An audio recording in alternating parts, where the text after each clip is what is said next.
Hey everyone, today I'm going to teach you how to use the Web 2.0 application Blabberize. Now I absolutely love Blabberize. I use it in my own classroom and I've used it before whenever I was in college. What I love about Blabberize is it's so funny and engaging, but yet you can still use it on the serious side.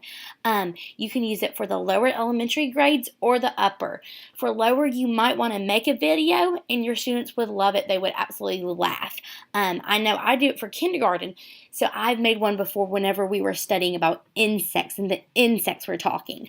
For the upper elementary or for high school, middle school, they can create their own if you would like for them to do that. The first thing you need to know is that it's best to make an account because the only way you can save your videos is if you have an account. So I'm going to put in my information real quick.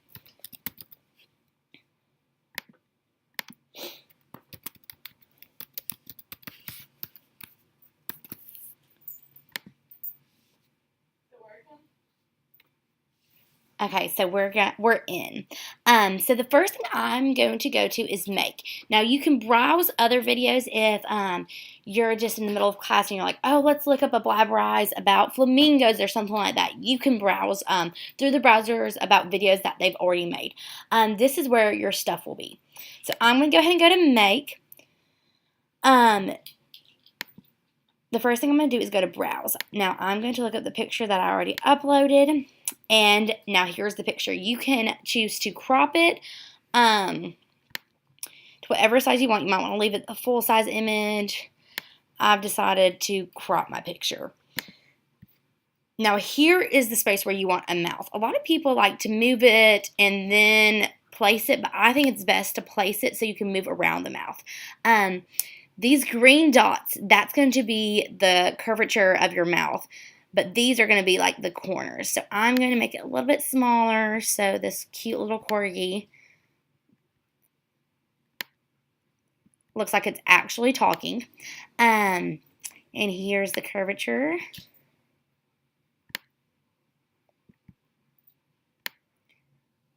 Okay. And this green dot, that's how wide the mouth is going to open. So I'm going to move it a little bit to make it a little bit more natural. However, it's still funny to see the corgi's mouth open. So we've edited it. Now I'm going to press this button. That means it's going to go to the sound. So it's saying, what type of sound do you want? You can pre-record something like if you want to play music or something like that. Then you can also record using your phone. I'm going to record using my microphone today. This is just a screen saying that Blabberize is requesting to access your Adobe Flash Player. So I'm going to go ahead and press Allow. Now, see how the green is already moving up. That means your microphone is working. I actually had to troubleshoot earlier and restart my computer because my mouth was not working. So I'm going to press record. You just press record once, and then once you're done, you have to press the record button again so that you can play it again. So I'm going to say something like, hi, I'm a dog. Hi, I'm a dog. Now let's see if we can hear it. It is working, however, for the video, I don't think it's working right now.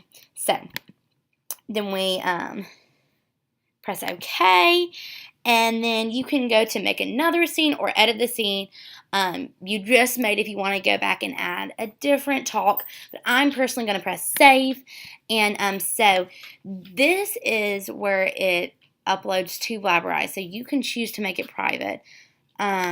So I checked it just because I'm going to make it private for right now. You can name it, I'm going to name it Corgi Pup. And you can type like a video of a cute corgi. Then finally, tags. You can add like corgi, you can add pup, and I'm going to press save.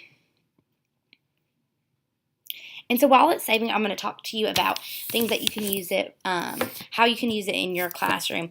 Some ideas of how I've used it is I've used it a lot for reading like the ELA aspect where we're researching to make videos based on what we've learned. I get the students to pick the information they want Ms. Schultz to talk about.